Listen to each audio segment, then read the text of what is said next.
نماز کے بعد کا جو وقفہ ہوتا ہے وہ بہت اہم ہوتا ہے، خاص ہوتا ہے۔ یوں سمجھ لیجئے کہ ہماری جزا کا وقت ہے اور کئی لوگ خالی ہاتھ لوٹ جاتے ہیں۔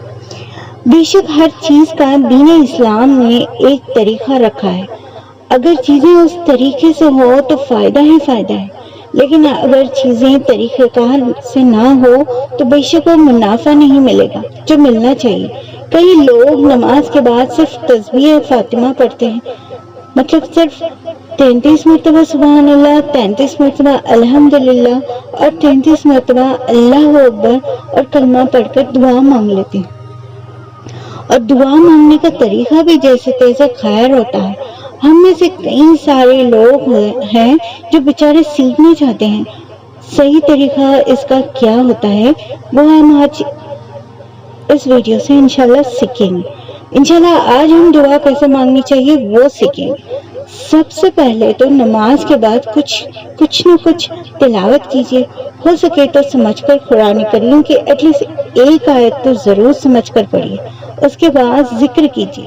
ذکر یوں کیجیے کہ اپنے آنکھ بند کیجیے، کعبہ کا تصور اپنے آنکھوں میں باندھیے اور رونے جیسا منہ بنا لیجیے۔ اب آپ کی آنکھیں بند ہیں، آپ کے سامنے اپنے رب کا گھر یعنی ہم سبھی کا پیارا پیارا کعبہ مکرمہ، سوچے آپ وہیں بیٹھے ہیں۔ اب درد بھری آواز سے اللہ کو پکاریے اور ان کا پیارے پیارے نام لے کر پکاریے، یا اللہ، یا رحمان، یا رحیم، یا کریم، یا ستار، یا غفار، یا حیو، یا قیوم۔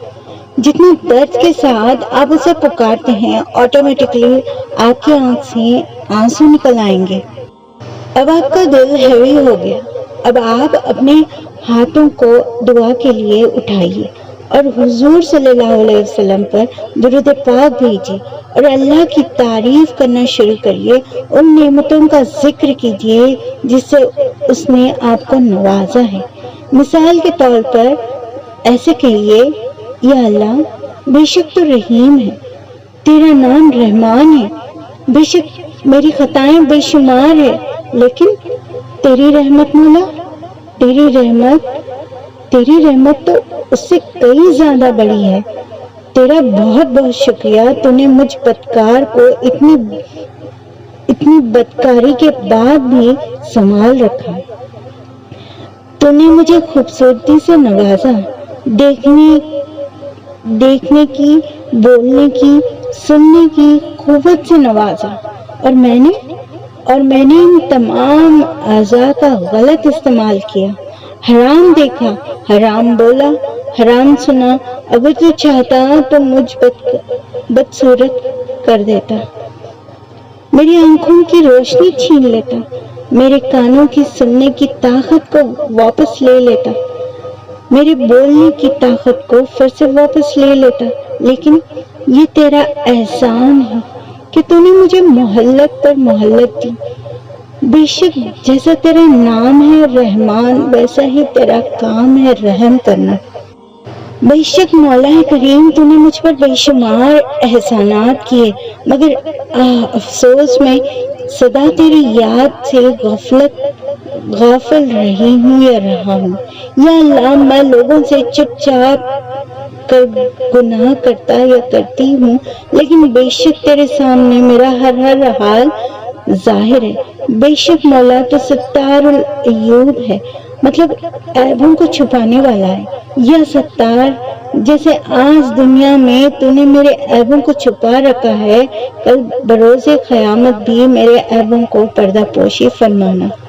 یا اللہ، یہ تیرا ہی تو کرم ہے مولا کہ اتنے گناہ کے باوجود لوگ ہماری عزت کرتے ہیں۔ ہم جیسے گناہگار سیاکار سرتپا عیب داروں سے کہتے ہیں کہ ہمارے لیے دعا کرنا۔ اللہ، تیرا شکر کیسے ادا کریں یا رب؟ یا اللہ، ہمیں وہ الفاظ عطا کر جسے ہم تیرا شکر بجا لیں، وہ آنسو عطا کر جو تجھے راضی کر سکے۔ یا اللہ، کرم کی بھیک ہماری جھولی میں ڈال دے۔ تو ہمیں ہماری ماں سے بھی زیادہ محبت کرتا ہے، اسی محبت کا صدقہ جھولی میں ڈال دے مولا۔ صدا کے لیے ہم سے راضی ہو جا، تو کبھی ناراض مت ہونا، تو ناراض ہے میں برباد ہو جاؤں گی یا ہو جاؤں گا۔ تیرے سوا میرا کوئی دوسرا رب نہیں ہے، صرف تیری ہی عبادت کرتی ہوں یا کرتا ہوں، اور تجھی سے مدد چاہتی ہوں یا چاہتا ہوں۔ تیرے در کے سوا میری کوئی ٹھکانہ نہیں، بے شک دینے والی ذات صرف تیری ہے، دینے والی ذات صرف تیری ہے مولا۔ تو بادشاہ ہے، میں تیرے در کی فقیر ہوں، میرا حال پر رحم کی نظر فرما، محبت کی نظر فرما، محبت کی نظر فرما دے، تیرا ایک کن فرما دے، بے شک تو کن فرماتا ہے اور چیزیں ہو جاتی ہیں۔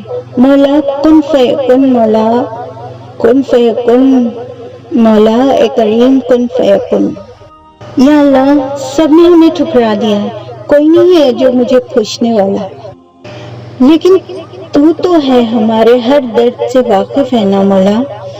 یا اللہ، تجھے تو پتا ہے کہ کن اذیتوں سے ہم گزر رہے ہیں، تجھے پتا ہے ہمارے راتوں کا اٹھ کر رونا اور راتوں میں تڑپ کر رو رو کر ہمارا سو جانا، درد و عالم میں ہمارے دن گزرتے ہیں، تجھے تو ہمارے ہر حال کی خبر ہے۔ یا اللہ، رحم فرما، کرم فرما، تیری تو شفاعت ہے کرم فرمانے کی، اگر تو کرم نہیں کرے گا تو ہم کس کے پاس جائیں گے؟ اگر تو نے نہیں دیا تو اور کون ہے قادر دینے پر، اور کون ہے ہمارا تیرے سوا؟ کرم کر مولا، کرم کر، کرم کر مولا کریم۔ میں تجھ سے بھیک مانگتی ہوں یا مانگتا ہوں، میری جھولی کو خوشیوں سے بھر دے یا رب، یا رب کریم میرے حال پر رحم کر دے۔ دعائیں ایسے مانگیے کہ اللہ آپ کے ہر بات پر راضی ہو جائے اور آپ ہر بات پر عمل کیجیے۔ جزاک اللہ خیر۔